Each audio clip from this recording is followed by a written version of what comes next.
Ninakusalimu kwa jina lipitalo majina yote.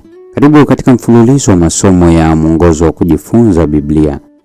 Hili likiwa ni somo la 9 katika robo ya kwanza ya mwaka 2026. Somo linasema upatanisho na tumaini.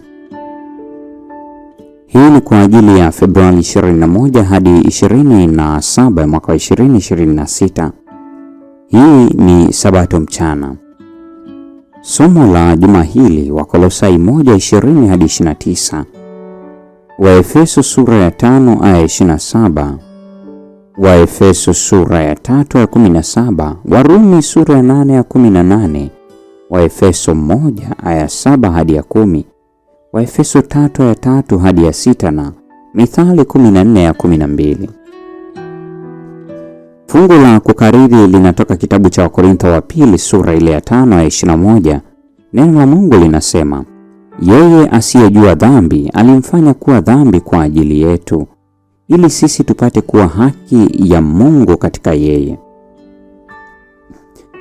Paulo anaendelea na mada ya upatanisho ambayo iliangaziwa kwa uwazi sana katika Wakolosai 1 aya 20.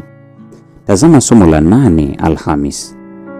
Hapo alielezea upeo wake wa ulimwengu mzima, wakati kinachofuata kinakuwa binafsi na cha mtu mmoja mmoja. Kwa njia ya kifo chake msalabani, Yesu amekamilisha upatanisho kwa ajili ya kila mtu na kila kitu, hasa wanadamu ambao walikuwa wametengwa na uzima wa Mungu kwa njia ya dhambi. Lakini sasa wanaweza kupatanishwa naye kwa imani. Mchakato wa upatanisho wa mtu mmoja mmoja umefunuliwa katika kifungu cha juma hili. Kama ilivyo kwa nyanja ya ulimwengu wote, unatokea kwa njia ya kifo cha Kristo. Katika kiwango cha mtu mmoja mmoja, msalaba, mbali na kuwa ishara isiyotenda chochote, unakuwa ukweli wenye kutenda. Upendo wa Mungu ukiwa unabadilisha watu wanaposikia Injili na kumpokea Kristo mwenyewe, tumaini la utukufu. Paulo pia anazungumzia siri ile iliyofichwa tangu zamani zote na tangu vizazi vyote. Wakolosai 1:26. Siri hii ni nini na inasema nini? Kabla kwa mtu mmoja mmoja na kwa ulimwengu wote, siri hii inahusianaje na Injili ambayo Paulo amehubiri kwa shauku kubwa sana? Jifunze somo la juma hili kwa maandalizi ya Sabato ya Februari 28. Jumapili, mmepatanishwa kutoka katika matendo mabaya. Jumatatu, mkidumu katika ile imani.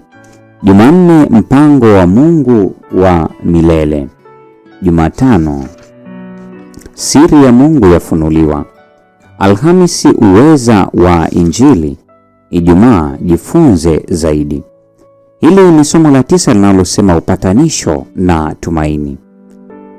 Na huu ndio mwisho wa tafakari ya mada hii siku ya leo. Mungu atubariki sote na nikutakia wakati mwema.